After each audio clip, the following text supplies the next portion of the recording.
Doctor plus நேயர்களுக்கு வணக்கம். என் பேர் டாக்டர் முகமது இர்ஷாத். நான் ஒரு heart and lung surgeon, SIMS hospital, Chennai வடபழனியிலிருந்து. ஸோ நம்ம பார்க்க போகிறது ஹார்ட் டிசீஸ். இது யாருக்கு வரும், இதோட அறிகுறிகள் என்ன, இதுக்கு ட்ரீட்மெண்ட் என்னென்ன இருக்குன்றது நம்ம பார்க்க போகிறோம். ஸோ ஹார்ட் டிசீஸ் நீங்கள் சொன்னீங்க அப்படின்னா இதில் மாடிஃபைபிள் அண்ட் நான் மாடிஃபைபிள் ரிஸ்க் ஃபேக்டர்ஸ் இருக்குது. அதாவது நம்ம கையில் கண்ட்ரோல் இருக்கிற ரிஸ்க் ஃபேக்டர்ஸ் எது, நம்ம நடைமுறையை மாற்றினா நம்ம ஹார்ட் டிசீஸை ப்ரிவெண்ட் பண்ணலாம், அந்த மாதிரி இருக்குது. இல்லை நம்ம கண்ட்ரோலுக்கு மீறின விஷயங்கள் இருக்குது. கண்ட்ரோலுக்கு மீறின விஷயங்கள் நீங்கள் கேட்டிங்க சொன்னீங்கன்னா ஒன்று உங்களோட செக்ஸ், ஜெண்டர். அதாவது நீங்கள் ஒரு ஃபீமேலாக இருந்தீங்க அப்படின்னா உங்களுக்கு டிசீஸ் வந்துடுச்சு அப்படின்னா அதோட ரிஸ்க்கு கூடுதல். அதாவது ஒரு ஃபீமேலுக்கு 3 times ரிஸ்க்கு கூடுதல் ஹார்ட் டிசீஸ்க்கு. ரெண்டாவது, நீங்கள் உங்கள் ஜெனட்டிக் மேக்கப், அதாவது உங்கள் குடும்பத்தில் இதை மாதிரி நோய் இருக்குது அப்படின்னு நம்ம சொன்னோம் அப்படின்னா அந்த நோய் உங்களுக்கு வர்றதுக்கான ரிஸ்க்கு கூடுதலாக இருக்கும். ஸோ இதெல்லாம் நான் மாடிஃபைபிள் ரிஸ்க் ஃபேக்டர் சொல்லுவாங்க. இது நம்ம கண்ட்ரோலில் கிடையாது. ஸோ இது பற்றி நம்ம வரி பண்ணுறது பெரிய விஷயம், இன்னும் யூஸ் கிடையாது. நம்ம மாடிஃபைபிள் ரிஸ்க் ஃபேக்டர்ஸ், அதாவது நம்ம கையில் என்னென்ன இருக்குன்றது நம்ம பார்க்கணும். ஸோ அதில் என்னென்னு பார்த்தீங்கன்னா நம்மளோட ஆக்டிவிட்டி. நம்ம ஒரு செடென்ட்ரி லைஃப் ஸ்டைல், அதாவது ஆக்டிவிட்டியே பண்ணாமல் உட்காந்துக்கிட்டே இருக்கோம் அப்படின்னு சொல்லும் போது பாடிக்கு இந்த மாதிரி பீப்புளுக்கு ஹார்ட் டிசீஸ் வர ரிஸ்க் இருக்குது.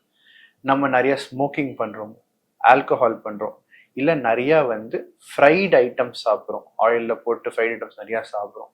ஸோ இது மாதிரிலாம் வரும்போது நம்மளுக்கு இப்போ வெளியே போய் கடையில் போயிட்டு நம்ம ஒரு 65 சாப்பிட்றோம், இல்லை ஒரு பக்கோடா சாப்பிட்றோம். இந்த மாதிரி நிறைய ஃப்ரைட் ஐட்டம் சாப்பிடும்போது, எண்ணெயில் பொரிய ஐட்டம் நிறைய சாப்பிடும்போது ரிஸ்க் ஃபேக்டர்ஸ் கூடும். நம்மளுக்கு நேரத்துக்கு சாப்பிடாம, நேரத்துக்கு தூங்காமல், லைஃப்பில் ரொம்ப ஸ்ட்ரெஸ் எடுக்கிறவங்களுக்கு வர சான்ஸ் இருக்குது. ஸோ இதெல்லாம் மாடிஃபைபிள் ரிஸ்க் ஃபேக்டர்ஸ். இதெல்லாம் நம்ம கையில் இருக்குது, நம்ம இதை கண்ட்ரோல் பண்ணலாம்.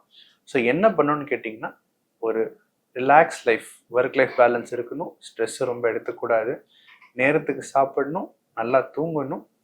உணவே தான் மருந்து நம்மளுக்கு. ஸோ சாப்பாடு உங்களுக்கு கண்ட்ரோலாக கரெக்டாக இருக்கணும். அதாவது தேவையான அளவுக்கு ப்ரோட்டீன்ஸ் சொன்னீங்கன்னா நம்மளோட பருப்பு வகையில் இருக்கும், சென்னா, கடலை, நம்மளோட பன்னீரில் இருக்கும், இல்லை நம்ம நான்வெஜ் சாப்பிட்றோன்னா முட்டை, சிக்கன், இதெல்லாம் ப்ரோட்டீன்ஸு. தேவையான அளவுக்கு கார்போஹைட்ரேட்ஸ், அதாவது நம்மளோட அரிசி, கோதுமை, எல்லாமே கார்போஹைட்ரேட்ஸ். இதெல்லாம் தேவையான அளவுக்கு மட்டும் நம்ம எடுத்துக்கலாம். மைதா அவாய்ட் பண்ணுறது நல்லது. மைதா நம்மளுக்கு ஹெல்த்தி ஐட்டம் கிடையாது. இது இல்லாமல் நமக்கு ஃபேட்ஸ்னால் எண்ணெய், நெய், நம்ம எடுக்கிற ட்ரை ஃப்ரூட்ஸ், இதெல்லாம் கம்மியாக தேவைக்கு மட்டும் நம்ம சேர்த்துக்கலாம். இது இல்லாத கேட்டிங்கன்னா ஹார்ட்டுக்கு வர என்னென்ன பண்ணலான்னு கேட்டிங்கன்னா, வெள்ளையாக இருக்கிறது நம்ம கொஞ்சம் அவாய்ட் பண்ணிட்டோம்னா ஹார்ட்டுக்கு நல்லது. வெள்ளையாக இருக்கிறது கேட்டிங்கன்னா சால்ட், உப்பு கம்மி பண்ணிட்டீங்கன்னா உங்களுக்கு நோய் வர டிலே ஆகும். சுகருன்றது பார்த்தீங்கன்னா சர்க்கரை நம்ம உடலுக்கு ஒரு தேவையில்லாத விஷயம். அது உருவாக்கப்பட்ட விஷயம். நம்மளுக்கு நம்மளோட டெய்லி டயட்ல சர்க்கரை நம்மளுக்கு அவசியமே கிடையாது. ஸோ சர்க்கரை நம்ம அவாய்ட் பண்ணலாம், அவாய்ட் பண்ண முடியும்னா குறைக்கலாம் நம்ம. அதெல்லாம் பார்த்தீங்கன்னா வெள்ளையா இருக்கிற கார்ப்ஸ்லாம் இப்போ மைதா, நம்ம அரிசி, இதெல்லாம் நம்ம கொஞ்சம் கம்மி பண்ணிக்கிட்டோம் அப்படின்னு சொன்னோன்னா நம்ம ஹார்ட் டிசீஸ் வந்தவங்களுக்கு நம்ம டிசீஸ் ப்ராக்ரெஷன், அதை ப்ராக்ரெஸ் ஆகுது நம்ம கொஞ்சம் குறைக்கலாம். ஸோ இதெல்லாம் நம்மளுக்கு ரிஸ்க் ஃபேக்டர்ஸ். இப்போது சில பேர் கேட்பாங்க, ஹார்ட் டிசீஸ் வருது எப்படி டாக்டர் தெரியும்னு கேட்பாங்க. ஸோ நார்மலாக பார்த்தீங்கன்னா 2 வகையான பேஷண்ட்ஸ் இருக்காங்க. ஒருத்தவங்க ஸ்டேபிள் ஹார்ட் டிசீஸ் சொல்லுவாங்க, இன்னொருத்தவங்க அன்ஸ்டேபிள் ஹார்ட் டிசீஸ் சொல்லுவாங்க. இந்த ஸ்டேபிள் ஹார்ட் டிசீஸ் பேஷண்ட்ஸ் யாரு பார்த்தீங்கன்னா, அவங்களுக்கு ரொம்ப நாளாக சர்க்கரை நோய், இல்லை ப்ரெஷரு, இல்லை ஏதாவது தொந்தரவு இருக்கும். அவங்களுக்கு பார்த்தீங்கன்னா திடீர்னு நெஞ்சு வலி லைட்டாக நெஞ்சு வலிக்கும். எப்படி வலிக்கும்னு கேட்டிங்கன்னா, ஏதாவது நடந்தா, வேலை செஞ்சால் அவங்களுக்கு நெஞ்சு வலி இருக்கும். உட்காந்துட்டாங்கன்னா நெஞ்சு வலி அவங்களுக்கு குறைஞ்சிரும். இல்லைன்னா அவங்களுக்கு நடந்தா, வேலை செஞ்சால் மூச்சு வாங்கும், இல்லை படபடப்பு வரும், இல்லைன்னா மயக்கம் வரும். இந்த 4 தான் மெயினாக சிம்டம்ஸ்.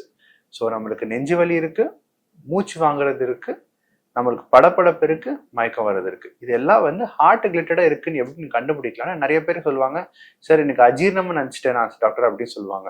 ஸோ அஜீர்ணன்றது உங்களுக்கு ஆக்டிவிட்டி ரிலேட்டட் கிடையாது. அதாவது நீங்கள் சும்மா உட்காந்துருக்கும் போது நீங்கள் சாப்பிட்டதுக்கப்புறம் அஜீர்ணம் வரும்.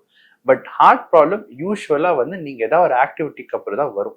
அந்த ஆக்டிவிட்டி நடக்கிறதா இருக்கலாம், ஓடுறதா இருக்கலாம், ஸோ அதுக்கு அந்த ஆக்டிவிட்டி நீங்கள் ஸ்டாப் பண்ணிட்டீங்கன்னா உங்களுக்கு அந்த பெயின் செட்டில் ஆகுது அப்படின்னு சொன்னால் it is most likely a heart problem. So that is heart symptoms உங்களுக்கு.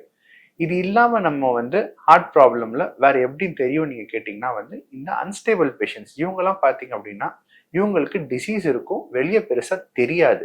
For example very long standing diabetic பேஷண்ட்ஸ்க்கு வந்து உங்களுக்கு வந்து அந்த பெயின் சென்சேஷன்லாம் நர்வ்ல டேமேஜ் ஆயிருக்கும். ஸோ அவங்களுக்கு பெயின் சென்சேஷன் இருக்காது. அவங்களுக்கு வந்து லைட்டாக மேபி வேர்வை மட்டும் வரும் அவங்களுக்கு, இல்லை அவங்களுக்கு வாந்தி மட்டும் வரும் அவங்களுக்கு. ஸோ அதுவுமே வந்து ஹார்ட் அட்டாக்கான அறிகுறி.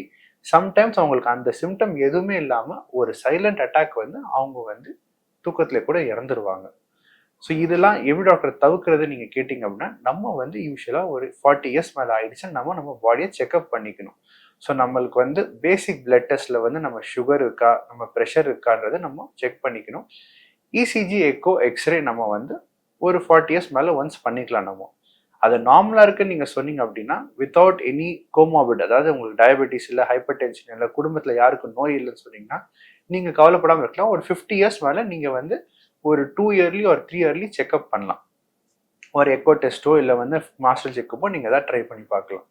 உங்களுக்கு ஃபேமிலி ஹிஸ்ட்ரிக்கு, அதாவது குடும்பத்தில் யாருக்கா அட்டாக் வந்துருக்கு, இல்லை உங்களுக்கு சுகர் இருக்குது, உங்களுக்கு ப்ரெஷர் இருக்குது அப்படின்ற பட்சத்தில் நீங்கள் ஒரு 40 இயர்ஸ் மேலே வந்து நீங்கள் செக்அப் பண்ணிக்கிறது ஒரு பெட்டர். அதை செக்அப் பண்ணி எவ்ரி 2 இயர்ஸ் ஒன்ஸ் நீங்கள் செக்அப்பில் இருக்கலாம். நீங்கள் என்னென்ன செக்அப் நம்மளுக்கு அவைலபிள் இருக்குன்னு கேட்டிங்கன்னா நம்ம பேசிக் டெஸ்ட் வந்து இசிஜி. ஸோ இசிஜி என்னன்னா வந்து நம்ம ஹார்ட்டோட பீட்டு ரிதம் வந்து எப்படி இருக்குன்றது சொல்லுவாது. இசிஜி வந்து ஹார்ட்ல வந்து எதாவது டேமேஜ் ஆயிடுச்சு இல்லை அட்டாக்ல போயிட்டு இருக்குன்னா அது சொல்ல முடியும். பட் பிளாக்ன்றது அது சொல்ல முடியாது. அதனால வந்து பிளாக் ஆகி அந்த மசில் டேமேஜ் ஆயிடுச்சுன்னா மட்டும் தான் இசிஜில தெரியும். ஸோ இசிஜி வந்து ஒரு பேஸ்லைன் டெஸ்ட். அதுக்கப்புறம் வந்து எக்கோ இருக்கு. எக்கோவும் கிட்டத்தட்ட இசிஜி மாதிரி தான். நம்மளோட நார்மல் கார்டியாக் ஃபங்க்ஷன் எக்கோல பார்த்தீங்கன்னா ஒரு 60 to 70% இருக்கும். நம்மளுக்கு வந்து அந்த எக்கோல வந்து ஃபங்க்ஷன் நம்ம கார்டியாக் ஹார்ட்டோட பம்பிங் கெப்பாசிட்டி குறையுதா, ஏதாவது ஒரு ஹார்ட்டோட ஏதாவது ஒரு பகுதி வந்து ஒழுங்கா பம்ப் ஆகாமல் இருக்கான்றது நம்ம எக்கோல பார்க்கலாம். பட் இது எல்லாமே வந்து உங்களுக்கு அட்டாக் வந்ததுக்கு அப்புறம் நம்மளுக்கு தெரியும். இல்லை டாக்டர் எனக்கு அட்டாக் வரதுக்கு முன்னாடியே கண்டுபிடிக்கணும் அப்படின்னு நீங்கள் கேட்டிங்கன்னா ட்ரெட்மில் டெஸ்ட்னு நம்மளுக்கு இருக்குது. ஸோ ட்ரெட்மில் டெஸ்ட்னா என்னன்னா நம்மளுக்கு இசிஜிலாம் கனெக்ட் பண்ணி நம்மளுக்கு பிபி மானிட்டர் பண்ணுவாங்க, பண்ணிட்டு நம்மளை வந்து ஓட வைப்பாங்க. தட் இஸ் நம்ம பாடியை ஸ்ட்ரெஸ்ல போடுவாங்க. அந்த ஸ்ட்ரெஸ்ல போடும்போது நம்மளுக்கு இசிஜி சேஞ்சஸ் வருதான்றது பார்ப்பாங்க. ஸோ நம்ம நார்மலாக எடுக்கிற இசிஜி ரெஸ்ட்ல எடுப்போம், அதாவது ரிலாக்ஸாக இருக்கும்போது எடுப்போம். பட் ட்ரெட்மில் டெஸ்ட் வந்து நம்மளுக்கு வந்து ஆக்டிவாக ஓடும் போது எக்ஸசைஸ் பண்ணும்போது நம்மளுக்கு வந்து அந்த பீக் ஸ்ட்ரெஸ்ல வந்து நம்மளுக்கு ஏதாவது சேஞ்சஸ் வருதான்றது பார்ப்பாங்க. ஸோ அதுதான் வந்து ட்ரெட்மில் டெஸ்ட் சொல்லும். ட்ரெட்மில் டெஸ்ட் சப்போஸ் நம்மளுக்கு பாசிட்டிவ் வருதுன்னு சொன்னால் அது வந்து என்ன சொல்ல வருதுன்னா ஸ்ட்ரெஸ்ல வந்து ஹார்ட் வந்து தாங்க மாட்டேங்குது அப்படின்னு மட்டும்தான் இன்ஃபர்மேஷன் சொல்லுமே தவிர அது மேற்கொண்டு என்ன பண்ணுன்னு கேட்டிங்கன்னா அதுக்கு அடுத்து நம்ம ஆன்ஜியோ பண்ணி பார்க்குற மாதிரி இருக்கும். இப்போ இருக்க காலகட்டத்தில் நிறைய டெஸ்ட் வந்துருச்சு. பேசிக்காக ஆன்ஜியோ இருக்கு. ஆன்ஜியோலேயே இப்போ 2 வகை வந்துருச்சு. ஒன்று வந்து நம்ம வந்து கன்வென்ஷனல் ஆன்ஜியோ, இது நம்ம காலகாலமாக உங்களுக்கு தெரிஞ்சிருக்கும். ஆன்ஜியோகிராஃபினா நீங்கள் டாக்டர் போய் பார்ப்பீங்க, கார்டியாலஜிஸ்ட்டை. அவர் அட்மிஷன் போடுவார், போட்டுட்டு காலில் இல்லை கையில் நரம் வழியாக வந்து உங்களுக்கு வந்து ஒரு கெத்தீட்டர் போட்டு ஹார்ட்டில் வந்து டை இன்ஜெக்ட் பண்ணி அவர் ஹார்ட்டில் இருக்க வெசல்லாம் பார்த்துட்டு பிளாக் இருக்கா இல்லையா அப்படின்றத அவர் சொல்லுவாங்க. இது வந்து ட்ரெடிஷ்னல் ஆன்ஜியோ. இது இல்லாமல் வந்து இப்போ ரீசெண்டாக வந்து சிடி ஆன்ஜியோ வந்திருக்கு. அதாவது வந்து சிடி ஸ்கேன்ல நம்ம ஆன்ஜியோ பார்க்கலாம். இதுக்கு வந்து உங்களுக்கு அட்மிஷன் தேவைப்படாது. நம்ம ஓபிஆர் போயிடும், கையில் வந்து டை மட்டும் இன்ஜெக்ட் பண்ணுவாங்க. இதில் வந்து உங்களோட நரம்புல ரொம்ப உளுந்துற ஊசிலாம் போட தேவையில்லை. கையில் சின்ன நரம்பு ஊசி போட்டு உங்களுக்கு வந்து ஒரு டை மட்டும் இன்ஜெக்ட் பண்ணி சிடி ஸ்கேன் மட்டும் எடுப்பாங்க. ப்ரொசீஜர் உங்களுக்கு வந்து ஒரு 5 to 10 minutes தான் எடுக்கும். உங்களுக்கு அது ரிப்போர்ட்டு உடனே சொல்லிடுவாங்க. ஸோ நீங்கள் அட்மிஷன் ஆகணும் அவசியம் கிடையாது. இது வந்து ரொம்ப இன்வேசிவ் ப்ரொசீஜர் கிடையாது. பட் இந்த ப்ரொசீஜரில் பிளாக் இருக்கா இல்லையான்றதை சொல்ல முடியும். பிளாக்கோட பர்சன்டேஜ் கரெக்டாக சொல்லணும், அதுக்கு ஏதாவது ஒரு ப்ரொசீஜர் பண்ணணும், ட்ரீட்மெண்ட் தேவைப்படுதுன்னா நம்ம கன்வென்ஷனல் ஆன்ஜியோக்கு தான் போகிற மாதிரி இருக்கும். ஸோ திஸ் இஸ் த இதெல்லாம் டெஸ்ட் இருக்குது நம்மளுக்கு. ஸோ நம்ம என்ன சஜஸ்ட் பண்ணுவோம்னா ஒரு 40 இயர்ஸ் மேலே இஃப் யூ ஆர் ஹெல்த்தி நீங்கள் வந்து ஒரு வாட்டி உங்களோட பிளட் சுகர் வேல்யூஸ், ப்ரெஷர், உங்களோட இசிஜி, எக்கோ, எக்ஸ்ரே, ஒரு ட்ரெட்மில் டெஸ்ட் நீங்கள் பேசிக்காக பண்ணி பார்க்கலாம். இதெல்லாம் நார்மலாக இருக்குன்னா நீங்கள் இதை வந்து ஒரு 3 இயர்ஸ் ஒரு 4 இயர்ஸ் ஒன்ஸ் ரிப்பீட் பண்ணிக்கலாம். 50 இயர்ஸ் மேலே நீங்கள் 2 இயர்ஸ் ஒன்ஸ் நீங்கள் ரிப்பீட் பண்ணிக்கலாம். இதே வந்து உங்களுக்கு ஃபேமிலி ஹிஸ்ட்ரி இருக்குது, எங்கள் வீட்டில் ஆல்ரெடி வந்து அப்பா அம்மாவுக்கு இல்லை யாருக்கா வந்து சுகர் இருக்குது, ஹார்ட் ப்ராப்ளம் இருக்குன்னா நீங்கள் ஒரு 40 இயர்ஸ் மேலே இந்த செக்அப்லாம் பண்ணுறது வந்து பெட்டர். இப்போ இந்த சொன்னது எல்லாமே நம்மளுக்கு ஸ்டேபிள் ஆன்ஜைனா. ஸோ இந்த அன்ஸ்டேபிள் டிசீஸ் இருக்கும், அந்த மாதிரி பேஷண்ட்ஸ் என்ன ஆகும்னா, ஏதாவது ஒரு அக்யூட் ஸ்ட்ரெஸ்னால திடீர்னு வந்து ஒரு கிளாட்டு போய் ஹார்ட்டை அடைச்சிக்கும். ஸோ அது மாதிரி பேஷண்ட் பார்த்தீங்கன்னா திடீர்னு வந்து அரெஸ்ட் ஆகி நம்ம அட்டாக் வந்து நம்மளுக்கு வந்து ஹாஸ்பிட்டலில் வருவாங்க.